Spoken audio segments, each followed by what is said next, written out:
পেশাগত জীবনে নিষ্ঠা, সততা আর নিরপেক্ষতার সাথে চাকরি করে গেলেও বিগত ফ্যাসিস্ট আমলের 18 বছর একের পর এক পদবঞ্চনা, অপমান, বৈষম্য আর মানসিক নির্যাতনের শিকার হয়েছি। কিন্তু শত প্রতিকূলতার মধ্যেও আমি জাতীয়তাবাদী আদর্শ থেকে এক চুলো বিচ্যুত হইনি। যে আদর্শের বীজ রোপিত হয়েছিল আমার শৈশবে, যখন আমি সপ্তম শ্রেণীর ছাত্র। মাদারীপুরের শিবচরে শহীদ রাষ্ট্রপতি জিয়াউর রহমান বীরোত্তমের আগমনে ধানের শীষের মালা পরিয়ে দিয়ে বরণ করা ছিল আমার জীবনের এক সৌভাগ্য। পরবর্তীতে 1977 সাল থেকে 1981 সালের মধ্যে আরও 4 বার শহীদ রাষ্ট্রপতি জিয়াউর রহমান বীরোত্তমের সেনের স্পর্শে আসার আমার অনন্য সুযোগ হয়েছিল। শহীদ রাষ্ট্রপতি জিয়াউর রহমান বীরোত্তমের সাথে আমার শেষ দেখা হয় 1981 সালের 25 জানুয়ারি। তখন আমি 10ম শ্রেণীর ছাত্র। আজও আমার স্মৃতির মণিকোঠায় সেদিনটির স্মৃতি উজ্জ্বল। আজিমপুর গার্লস স্কুল অ্যান্ড কলেজের মাঠে জুনিয়র ক্যাডেট কোর ক্যাম্পিংয়ের সমাপনী অনুষ্ঠানের প্রধান অতিথি হিসেবে মাননীয় শহীদ রাষ্ট্রপতি জিয়াউর রহমান বীরোত্তম ছিলেন সেদিনকার অনুষ্ঠানের প্রধান অতিথি। অনুষ্ঠান শেষে শহীদ রাষ্ট্রপতি জিয়াউর রহমান বীরোত্তমের সাথে করমর্দন করে গাড়ি পর্যন্ত এগিয়ে যায়।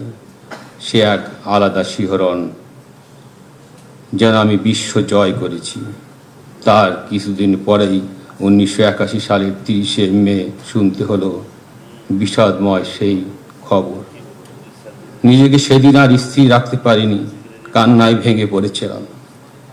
আজ মহান রব্বুল আলামিনের কাছে অশেষ শুকরিয়া, বাংলাদেশের গণতন্ত্র, স্বাধীনতা ও জাতীয়তাবাদী চেতনার সেই মহান ব্যক্তিত্বের সান্নিধ্য পেয়ে আমার জীবন ধন্য হয়েছে। পুলিশ সপ্তাহের বিশেষ দিনে আমি শহীদ রাষ্ট্রপতি জিয়াউর রহমান বীরোত্তমকে গভীর শ্রদ্ধা ভরে স্মরণ করছি।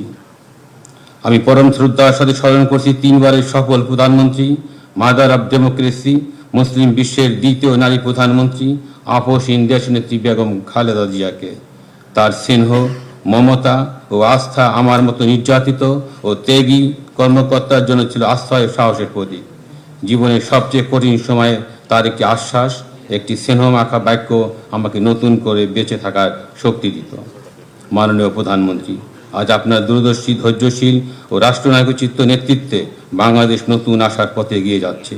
দীর্ঘ সংগ্রাম ও সীমত্যাগের মধ্য দিয়ে আপনি জাতীয়তাবাদী শক্তিকে পুনরায় ঐক্যবদ্ধ করেছেন এবং গণতন্ত্র পুনঃপ্রতিষ্ঠার আন্দোলনে নতুন প্রাণ সঞ্চার করেছেন।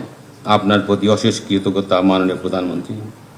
মাননীয় প্রধানমন্ত্রী, আজ আপনার সম্মুখে এসে আবেগ আপ্লুত হয়ে মনের গভীরে জমে থাকা কিছু স্মৃতি কথা ব্যক্ত করেছি। আমার ভুল ত্রুটি মার্জনা করার জন্য বিনীতভাবে আবেদন করছি মাননীয় প্রধানমন্ত্রী।